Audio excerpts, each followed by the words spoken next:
Hello S2 and welcome to your next lesson in the witchcraft topic, which is witch hunts. Now what we're aiming to do today is we're going to look to learn how witches were hunted, and we're going to look to explore the witch hunts of the 17th century in more detail. So in your jotter, if you take a new heading which is witch hunts, if you're using a laptop or computer and you want to do this on a Word document, then also just take the heading of witch hunts. Now you'll see the two pictures at the top here. We've got on the left hand side Matthew Hopkins, Witchfinder General. We'll be finding out more about Matthew Hopkins over the next couple of lessons. He was actually a witch hunter. And you see there the Salem witch hunt. So Salem is in America, place in America, so we're going to look at what took place in Salem as well. Now to start with, can you guess what this medieval item was or what it was used for? Now in the picture we have, pay close attention to this, an arrow pointing to a fabric there. So have a look at the picture. Can you guess what the item is or what it was maybe used for? This is an X-ray of the item. So does that help you to guess what it might actually be? So it's actually a witch bottle known as a Bellarmine pottery jug. Now in medieval times there was a fear of spirits in the air. Now chimneys were seen as a danger as they were also open to these spirits getting in. So what people did at this time is they put witch bottles in their chimneys to try and trap evil spirits. Now how was it actually made?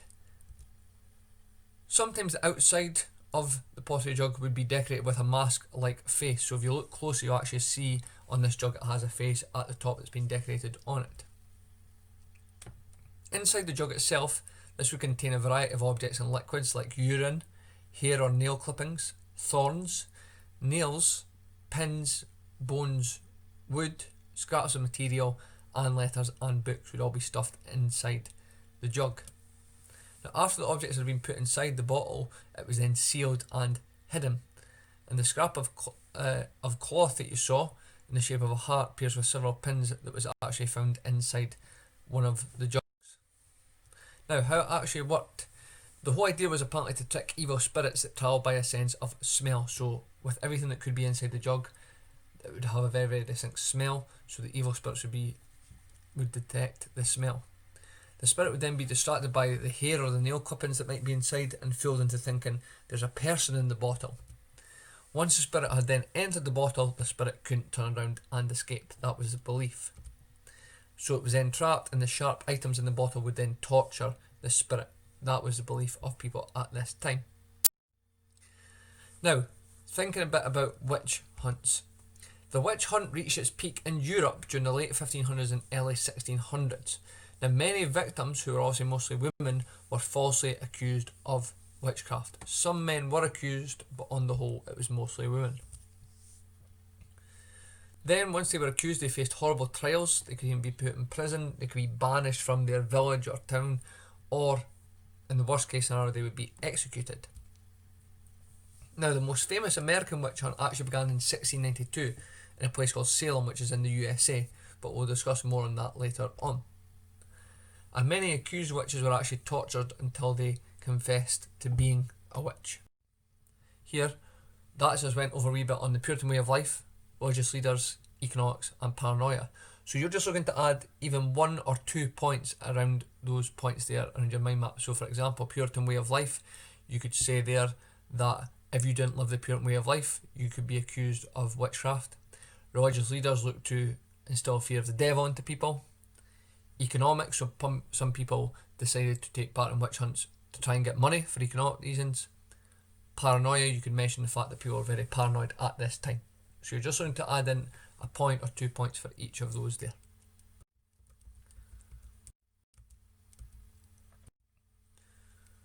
Okay, next up, why did the witch trials happen?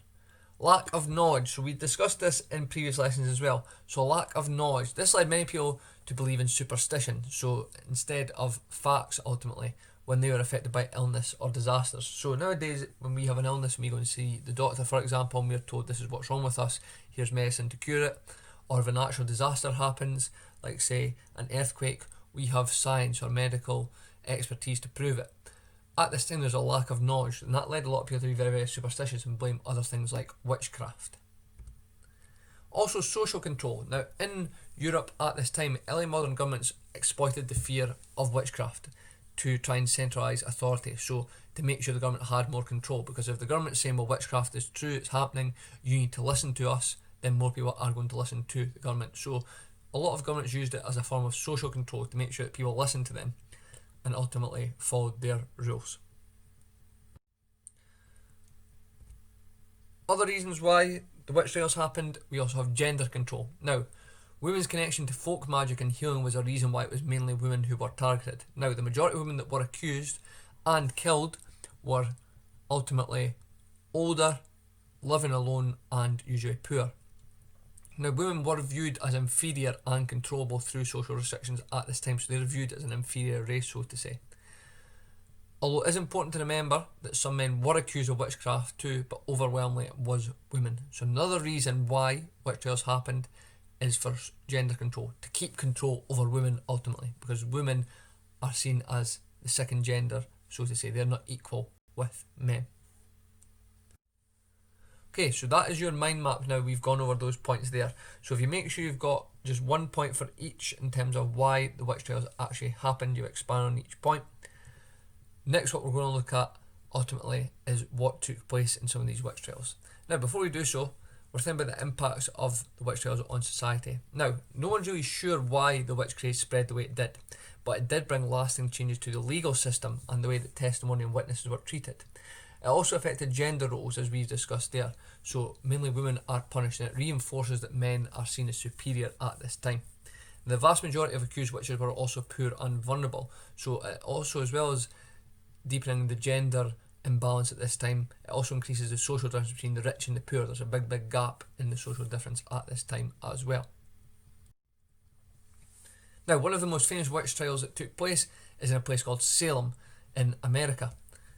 Now, in Salem, a group of village girls that were aged 9 to 12 became fascinated with the occult. Now, the occult is effectively like the devil, like evil spirits or superstitious spirits, so they become fascinated with the occult. But their games ultimately got out of hand. Now, as I said, their occult is like the mystical, supernatural, or magical powers or practices. So ultimately, this group of girls had become fascinated with this. Now, they began to act very, very strangely. They were seen to be uttering weird noises and screaming at random times. There was a lot of suspicion that it was witches that were responsible for the girls' behaviour. Why are the girls acting like this? Well, it must be down to witches in the local area that are ultimately possessing the girls, so to say. And that led to the arrest of 3 women. Now, more arrests eventually followed and mass trials were held, and it's estimated that about 150 people were actually imprisoned on witchcraft charges at this time. Now, today when we look back at the Salem trials, most historians agree that all the victims were actually falsely accused of witchcraft. The girls, it is now believed, were actually probably pretending to be possessed. They weren't actually possessed. The reasons for doing this are unclear, but a lot of historians have now said they were maybe just seeking attention and they weren't actually possessed by any sort of occult. Now, in the Salem village, out of all the people who were arrested, in the end, some were executed. Now, in total, around 19 women were actually killed in the Salem village hangings, as they are now known. Now, Jane Horn, she's actually the last known person from Scotland to be legally executed for witchcraft in Britain.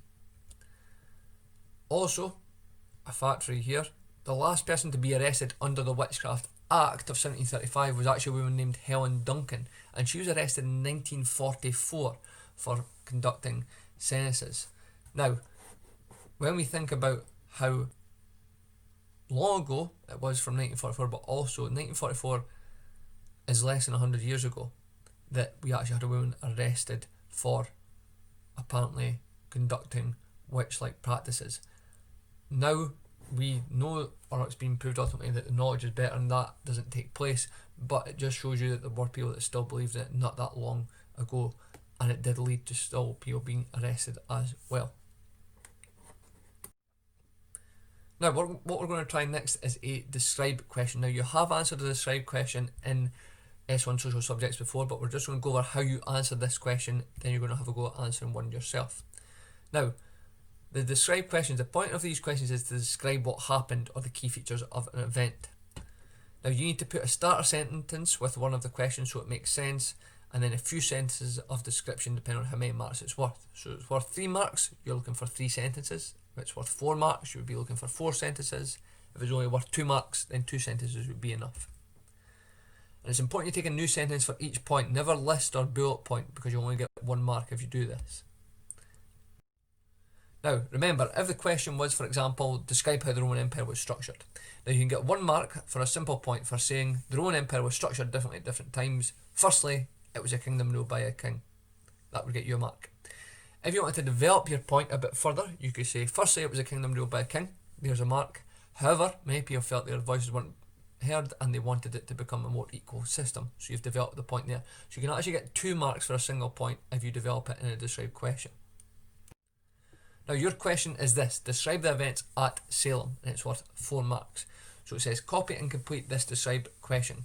So if you write this question down in your jotter, or again if you type it up on your Word document, you've got the starter sentence here for you. So many things happened at Salem during the witch hunts. Firstly, at Salem, a group of village girls became fascinated with occult. So that would get you a mark. So a simple description there, that would be 1 mark. Then you have secondly at Salem, so you're looking to tell us something else that happened at Salem. Thirdly at Salem, finally at Salem. So it's worth 4 marks, so you need 4 sentences in total, 4 points that you're making. The first one is done for you, so you're looking to make 3 more points to get your 4 marks. So again, if you want to pause the video at this point so you can attempt this question. Now the work that you need to submit via Teams, you need to submit the following work. Now I know some of you are struggled to submit work via Teams, so if you are struggling, then just email your teacher this work. So you're looking to submit your completed mind map on why the witch trials actually happened, and you're looking to submit your answer to the described question on what happened in Salem. Now remember, you need 4 points for this answer. Now remember, this is lesson number 3, so you find S1 social subjects, lesson 3, and then you'll be able to submit your answers to these 2 tasks here via the assignment tab for this lesson. Again, if you have any questions at all, then if you just ask your teacher. Thank you.